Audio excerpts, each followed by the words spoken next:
Hello, my name is Nigel Sydenham and I'm part of the trainer faculty here at CCL Academy.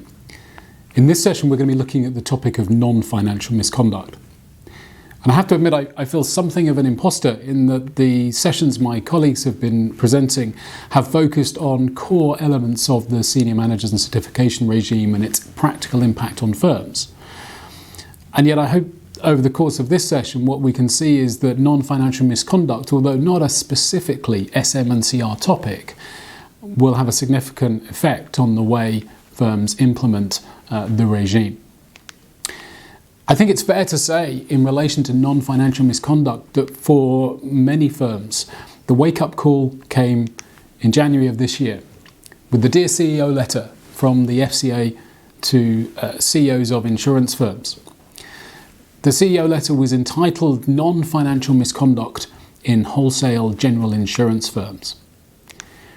And the letter stated this: as part of our approval of senior managers, an assessment of fitness and propriety will be completed. Well, of course, no news there. That we already were familiar with. It went on to say, this looks at factors including competence and capability, honesty, integrity and reputation. And again, that was something we already knew. And yet the letter went on to say, we will consider any known relevant issues of non-financial misconduct. And I think it's fair to say that for quite a number of firms, that was the first time they had perhaps been made fully aware of this concept of non-financial misconduct. And yet it's not new. Let me take you back to May of 2018 and to a select committee meeting in the Houses of Parliament. The Women and Equalities Committee were taking evidence on an investigation they were carrying out into sexual harassment in the workplace. And this exchange that we're going to see now took place. The first person you're going to hear speaking is Vicky Ford MP, a member of the committee. Questions to Megan and the FCA. You've mentioned already the importance of regulation. Are there aspects of the FCA's regulatory role which specifically or indirectly relate to how a firm that you cover tackles sexual harassment or becomes aware of sexual harassment? Short answer to that is yes. From our perspective, misconduct is misconduct, whether it's financial or non-financial. I thought that was a very interesting exchange. Just to recap, Vicky Ford asked, are there any aspects of the FCA's regulatory role that specifically or indirectly relate to how a firm that you cover tackles sexual harassment or becomes aware of sexual harassment? And Megan Butler, who's the Director of Investment, Wholesale and Specialist Supervision at the FCA, responded, the short answer to that is yes. From our perspective, misconduct is misconduct, whether it's financial or non-financial. When we look at fit and proper, that's not merely in the context of financial decision making, it is a broader cultural set of values. And so right back in the summer of 2018, the FCA publicly stating its approach to non-financial misconduct. But just to stay with that committee hearing just for a few minutes, the following discussion again proved very interesting because it centred on one particular incident. An incident that you may recall, the Financial Times investigation which looked at a charity fundraiser event. Many senior business people, including financial services firms, represented there. And at the event, it was found that young ladies who were working as hostesses at the event had been sexually harassed. And so Jess Phillips, again another member of the committee, asked a specific question. Can you comment on whether you think it was fit and proper to attend the President's dinner? Megan Butler's response, she addressed one or two of the issues around that event, but went on to say the behaviour at those things definitely speak to fit and proper. I would also say that this is not just the regulator saying this. Most of the firms with whom I interact would agree with me that it absolutely speaks to fit and proper. And just pause for a moment to think about the implications of that. Think about a senior executive, perhaps from a financial services firm, who was in attendance at an event like that. Clearly, the regulator's view is that the behaviour that was taking place would call into question, would certainly speak to whether that individual was fit and proper to perform that particular role. Let's take that one step further. Of course, we focused on the actual behaviour, the misconduct, in this case, the sexual harassment that took place. But what of those who attended the event? Maybe sat at a table, maybe aware that something was happening, but not involved in it themselves. Maybe we would describe them as complicit, not speaking up, not calling out misconduct when they saw it. And so quite significant implications from Megan Butler's responses in that committee meeting.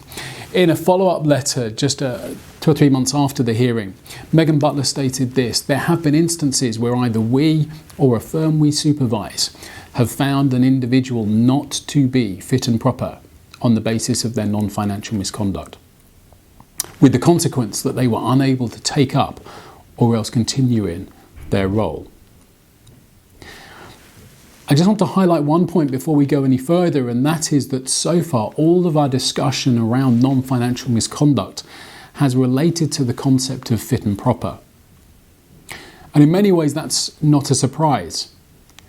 You may well recall the case of Jonathan Burrows, who back in 2014 was the subject of a prohibition order, in other words, a ban from the industry, from the FCA, on the basis that he was no longer fit and proper due to repeated train fare evasion.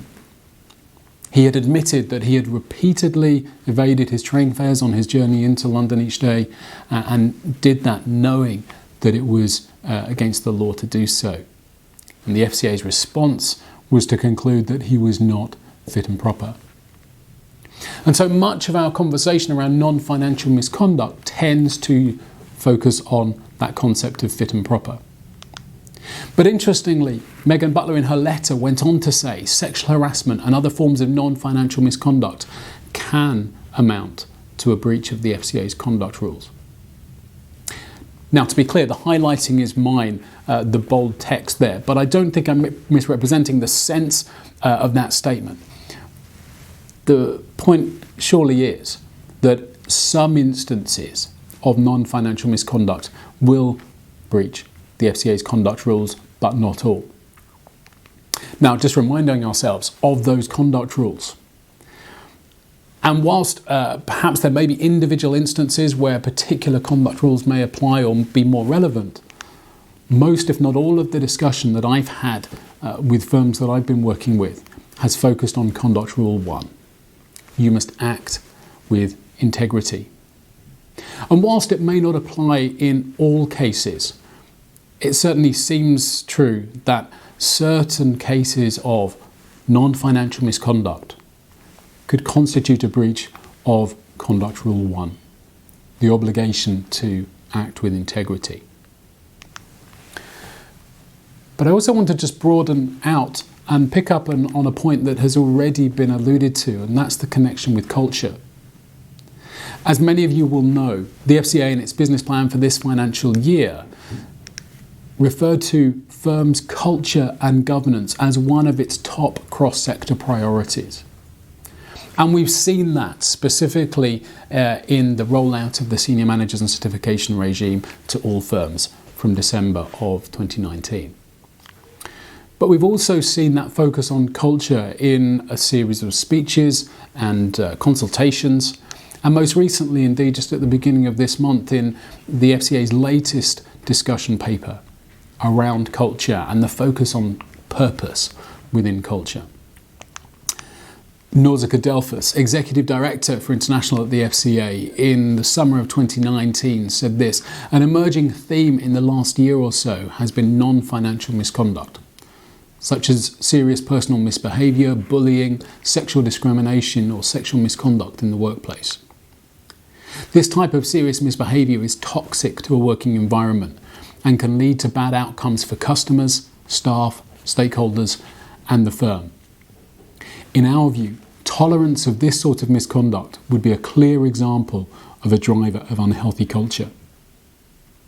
And so for the regulator, the issue of non-financial misconduct is not simply one of individual fit and proper assessments, nor is it simply an issue of a potential breach of the conduct rules, but also an indicator of wider culture within the firm and an indicator of perhaps an unhealthy culture that is prevailing at a particular firm.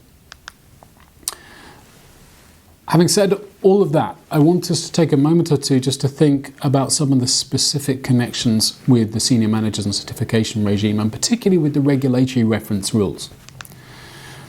The rules, which are found in CISC Chapter 22, state that a firm that receives a request for a regulatory reference must disclose, firstly, if the individual was assessed as not fit and proper, whether or not disciplinary action was taken. Secondly, if the firm took disciplinary action against the individual for any breach of relevant conduct rules. And thirdly, any other information that the firm reasonably considers to be relevant to an assessment of whether the individual is fit and proper. And just to pick up on that point, that applies even if the individual was not assessed by the firm. In other words, the firm would be disclosing about an employee something that they thought would be relevant to an assessment of fit and proper, even if that assessment had not been made by the firm. We just want to take a moment to think through some of the practical implications then of those three categories. As a firm is considering a particular incident, perhaps a particular example of non-financial misconduct, one of the first questions may be, does that misconduct call into question the individual's fit and proper status? And of course that's particularly relevant for any senior management function holder or SMF, any certification employees, and any other employees who fall into the category of being subject to fit and proper assessment. Of course, the implications of failing that fit or proper assessment potentially mean ceasing the role. And as we have just seen, also would result in inclusion or reference to that failure in a regulatory reference. The second question then is, does the misconduct represent a breach of the conduct rules? If so, it's most likely to be Rule 1, as we've seen, on integrity. But again, we need to think about the implications not only for regulatory references, but also for regulatory reporting, as some of my colleagues have already made reference to that as an issue. Of course, as we've already said, many cases will not be a breach of specific conduct rules, but may breach internal codes of conduct. And so firms will need to consider how they approach those issues. And then lastly, that broad question, would the misconduct be relevant for assessing whether the individual is fit and proper?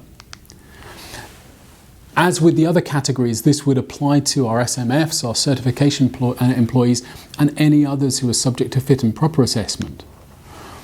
But importantly, it's potentially relevant for all staff, particularly when we take account of the regulatory reference rules.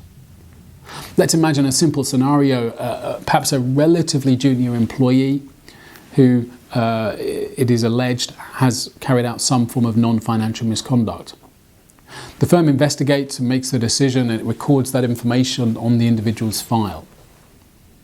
At some point over the next 6 years, the individual moves on to a new firm and maybe, because of career progression, reaches the point at a new firm where they are taking on a certification role.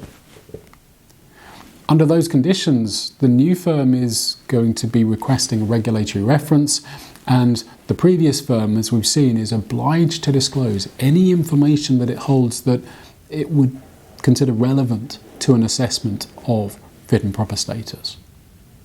And so we can see that that wider category is significant not only for those who are already subject to fit and proper assessment, but to anyone who becomes subject to that assessment over following years.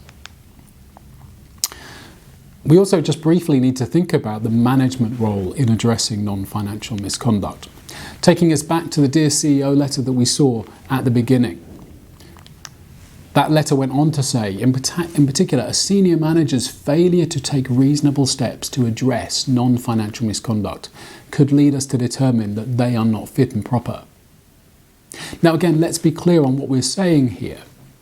This isn't the senior manager's personal involvement in non-financial misconduct, but rather in their failure to address or deal with non-financial misconduct. Perhaps, for example, an individual employee has been accused of workplace bullying or sexual harassment. Or perhaps evidence has come to light that employees are using some form of social media, and on that social media platform making comments which perhaps are racist or sexist. The senior manager's response to those issues and how they are dealt with would speak to the individual's fit and proper status. The second part of the quotation, we expect firms and the boards of firms to take this into account when considering the suitability and performance of senior managers and other senior leaders. And so inevitably the question is, well, are firms and boards doing this? Are firms taking non-financial misconduct not only in a personal sense, but also in the way that managers are handling or tackling those issues? Are they taking that into account when assessing performance? And secondly, of course, can they evidence it? The oft-repeated mantra, if it's not written down, it didn't happen. And so can firms evidence that they have a robust process for performance assessment that takes account of issues such as these? So in conclusion, some points to consider, some questions maybe to reflect on and to consider in the context of your own firm or the firms that you work with. Firstly, how will the firm determine whether a particular incident of alleged misconduct, how will they determine if it breaches its internal standards or code of conduct, whether that behaviour breaches a conduct rules, and also whether it breaches or calls into question an individual's fit and proper assessment, or would potentially do so if the individual was subject to fit and proper assessment. I remember distinctly talking to a board of one large firm, and one of the directors, as soon as we had this discussion, pointing out actually they could see a real need for a triage process. In other words, that as soon as a firm became aware of an issue within the context of non-financial misconduct, that some decisions would need to be made about the seriousness, the severity. Was it a breach of conduct rules, or potentially? Was it potentially going to impact on fit and proper assessment? And so building that into those processes rather than making them an afterthought. Secondly, how will the firm clearly communicate its expectations to staff? In other words, what is acceptable behaviour and what is not? It may well be that actually the sense is, well, all staff know just intuitively what is expected behaviour and what is not. But it seems to me there is a genuine question for firms there. How do they effectively communicate their expectations? Do they rely on fairly broad brush, principles-based approaches which talk about the need for perhaps courteous or professional behaviour, for respect for staff and clients? Or is there a far more granular description of types of behaviour that are unacceptable? And so firms need to consider carefully how they might go about making their expectations abundantly clear to staff. And then finally, can the board and senior management demonstrate reasonable steps to address non-financial misconduct? Not only are we expecting high standards of personal conduct from our senior managers and leaders, but also that they are proactive in addressing and tackling non-financial misconduct when it occurs within their firm. I hope that has been a useful overview of some of the issues that start to arise, both in the context of SM&CR and outside of it, in relation to non-financial misconduct. As with all of these sessions, please, if you do have questions, feel free to contact us with your questions. We would love to hear from you. Thank you.